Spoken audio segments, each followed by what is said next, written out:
eu vou trazer para vocês o resumo do primeiro hábito do livro Os 7 Hábitos das Pessoas Altamente Eficazes. Não é apenas o resumo, são também impressões, as coisas que eu achei mais importante. Os 7 Hábitos das Pessoas Altamente Eficazes é um livro que nunca vai sair de moda, porque ele é baseado em valores e em princípios, que são esses valores e princípios que vão resolver todos os nossos dilemas, os nossos problemas atuais e futuros. O livro que eu estou lendo é a 31ª edição e o autor é o Stephen Covey. Então vamos lá. O que ele diz que é o primeiro hábito? O primeiro hábito, ele faz parte de uma tríade de hábitos que vão fazer a vitória pessoal das pessoas. E este hábito ele chama de proatividade. Você pode conhecer ele como outras palavras, porque depois que ele escreveu o livro, vieram outros termos para descrever melhor o que significa a proatividade que ele fala. Então, o que ele fala que é ser proativo? É que você tem as rédeas da sua vida em suas mãos. Você já pode escolher qual clichê que você quiser. Eu, arquiteto da minha vida, comandante da minha vida, engenheiro, construtor, capitão, dono, não importa. O objetivo, o significado é o mesmo, que você controla a sua vida, ok? Então, esse é o ponto fundamental do primeiro hábito das pessoas altamente eficazes. Pessoas que são altamente eficazes, elas são proativas.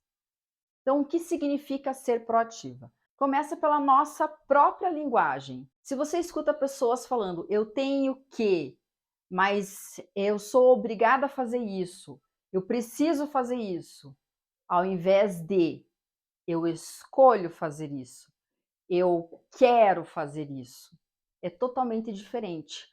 O primeiro conjunto de palavras traz consigo definições de algo que são impostos, no qual nós não temos absolutamente nada com que argumentar. Então, se eu tenho que estudar, se eu tenho que trabalhar, é porque eu não tenho mais nada o que fazer, eu sou obrigada a isso.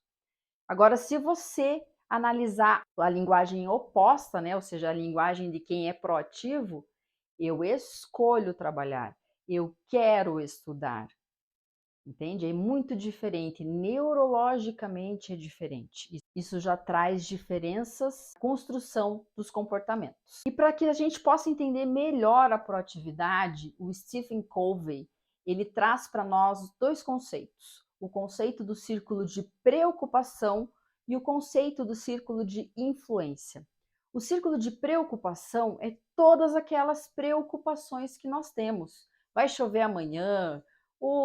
A política como está? Será que o preço vai subir ou descer? Será que o professor na minha escola vai gostar ou não vai gostar? Será que o chefe que vai assumir é bom, não é bom, é justo, não é justo? Várias preocupações. Mas o círculo de preocupação, ele está baseado mais no ter. Quando eu tiver um chefe que me entenda, quando meus pais forem mais compreensivos, quando eu tiver dinheiro, quando eu terminar a minha faculdade, quando eu tiver um carro, tiver uma família. Então ele está nesta preocupação, neste ambiente. Só que no círculo de preocupação, nós não temos controle algum sobre as coisas que estão lá. Vamos pegar uma das preocupações. Será que o chefe que vai assumir vai gostar de mim? Cara, eu não sei. É algo que você tem controle sobre o que as outras pessoas gostam? Não, nós não temos controle nenhum sobre o que as outras pessoas, sobre o que as outras pessoas gostam, sobre o que as outras pessoas vão achar ou deixar de achar. Sobre o que nós temos controle? Sobre as nossas atitudes, os nossos pensamentos e os nossos comportamentos. Isso sim nós temos controle. Então esse círculo de preocupação, ele é muito grande. Em algumas pessoas ele é praticamente inteiro, dominante, né? As pessoas muito ansiosas têm um círculo de preocupação extremamente grande. E aí o Stephen Covey vem e apresenta o significado de círculo de influência. O que é o círculo de influência? É o círculo no qual cada um de nós realmente pode atuar. Então, o que eu posso fazer em relação ao meu trabalho para que o meu trabalho seja atrativo, tenha resultados e que meu chefe, sim, daí tenha condições de avaliar o meu trabalho. E não mais subjetivo se ele vai gostar de A, B, C ou D. Eu tenho controle sobre o tempo. Se o dia vai estar ensolarado, nublado, chuvoso, eu não tenho, mas eu tenho controle sobre como eu vou me sentir em relação àquele dia. Então, as coisas sobre as quais nós temos efetivamente controle e nós podemos exercer influência é o que Stephen Covey chama de círculo de influência. E daí ele fala que as pessoas altamente eficazes vão ter o círculo de influência cada vez maior, chegando a ultrapassar o círculo de preocupação. Ou seja, as pessoas que são altamente eficazes, elas gastam energia com aquilo que elas podem efetivamente atuar e resolver. E que é aqui que eu falo que é um dos grandes desafios que nós temos é a questão do estímulo que nós temos e como nós respondemos a ele. Nós podemos ter um estímulo e reagir, ou seja, aconteceu o estímulo e o que nós já temos de bagagem, de experiência, de crenças, a gente vai e reage, tá? Ou nós podemos receber esse estímulo e determinar qual vai ser a melhor resposta para aquele estímulo dentro daquela circunstância.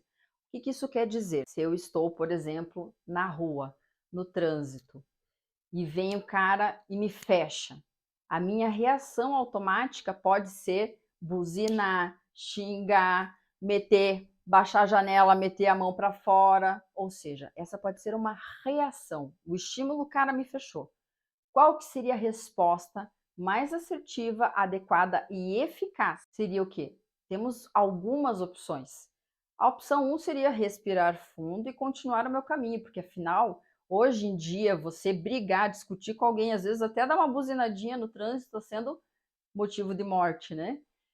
Então, seguir o meu caminho. Segunda opção, respirar e isso não foi comigo, isso é dele. Não traz para você algo que não é teu.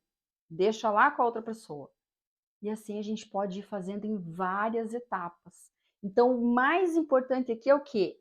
É a parada, é o tempo entre o estímulo e qual vai ser o comportamento. Nós vamos receber o estímulo e não parar nada, não conscientizar nada e já dar uma reação, ou seja, estímulo e reação, tomou, levou, ou nós vamos receber o estímulo, processá-lo como um estímulo, tirar ele da nossa base de crenças, para daí responder de uma maneira adequada e efetiva. E aqui é o grande pulo do gato, é sair da reação. É extremamente desafiador a gente sair da reação, porque nós já estamos aí há quantos anos reagindo a muitas coisas. E por trás da reação tem inúmeras coisas que estão incentivando essa reação. Nós estamos falando de crenças, nós estamos falando de valores, nós estamos falando de experiências, de momentos que foram vividos no qual aquela resposta, aquela reação serviu e foi boa. Então a gente tem que agora pensar como que essa reação pode estar sendo diferente hoje. Dentro da proatividade, nós temos aqui o papel central, é o cerne na responsabilidade pessoal, ou como muito falam por aí, autorresponsabilidade. Sim, eu tenho que ser responsável pelas minhas decisões, pelas minhas escolhas e até pelas faltas das minhas escolhas. O ato de não escolher por si só já é uma escolha e você tem que estar ciente disso, que você é responsável por isso. Então, toda a nossa condição que nos encontramos hoje, a maior parte dela foi designada, sim, por nossas decisões. Ah, existem coisas que não estão no nosso controle? Existe. Existem tragédias, existem perdas, existem situações nas quais nós não temos controle. Mas passado o processamento devido de cada uma delas, da sua fase de luto, de dor, e de você reorganizar e rearranjar, Aí sim você tem como fazer com que isso seja algo seu e como você vai trabalhar com isso dali para frente. Então, sim, é uma escolha. E a proatividade ela está ligada muito, mas muito com a mudança interna. Nós temos o costume de reclamar muito, né? De falar do fulano, do ciclano, do pai, da mãe, do tio, do marido, do papagaio, enfim, do tempo, do governo. Tudo o problema está nos outros, né? E às vezes realmente o problema é dos outros. Mas se é dos outros, o que eu tenho a ver com isso? Por que eu vou trazer isso para o meu círculo de preocupação e deixar minha vida mais bagunçada? Não, né? Então a responsabilidade está na mudança interna, onde eu posso mudar para fazer o que eu preciso fazer para ser mais proativo, para ser mais eficaz, para alcançar as minhas metas, para deixar de procrastinar, para ter uma comunicação mais assertiva, para conseguir um emprego melhor, para falar uma língua, enfim, o que você desejar, a proatividade vai estar lá para te ajudar. Proatividade aqui você vai ouvir falar sempre como sinônimo de autorresponsabilidade. Você tem o controle sobre a sua vida e as coisas como você vai organizar na sua vida. E por fim, o Steven traz no final do primeiro hábito alguns desafios.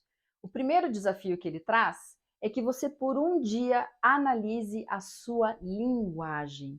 Quantas vezes durante o seu dia você coloca a culpa, a responsabilidade no outro, no terceiro e não em si?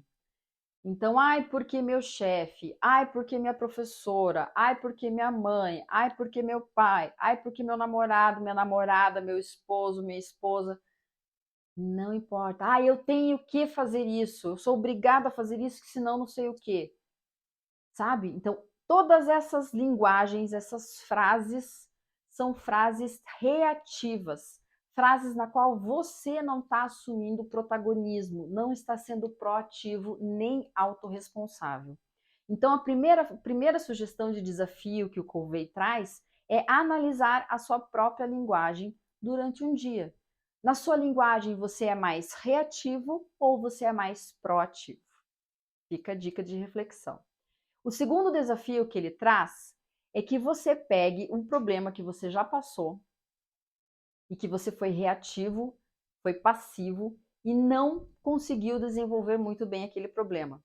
Pode ter sido uma discussão, pode ter sido a entrega de um relatório que você deixou para fazer na última hora, pode ter sido uma maneira de lidar com uma situação, seja no trabalho, seja em casa, seja num ambiente de diversão. Enfim, você pega uma situação, você analisa como foi ela, você olha retrospectivamente, se imagina nessa situação e agora veja como que você poderia ter feito diferente se você fosse uma pessoa proativa. E aqui sim nós temos que utilizar a nossa imaginação, a nossa criatividade. É fechar o olho, reviver a situação, mas se vendo fazer de maneira diferente. O outro desafio que ele pede é que você comece a verificar os problemas que você tem na sua vida, que você julga ter na sua vida, e comece a classificá-los no círculo de preocupação, nos quais você não tem controle, e o círculo de influência. Então veja todos os problemas que você coloca na sua vida. Eu tenho poder de influenciar isso aqui, então eu vou e coloco ele no círculo de influência. Se eu não tenho poder, eu não tenho nada o que fazer com isso aqui, círculo de preocupação. E o que a gente faz com o círculo de preocupação?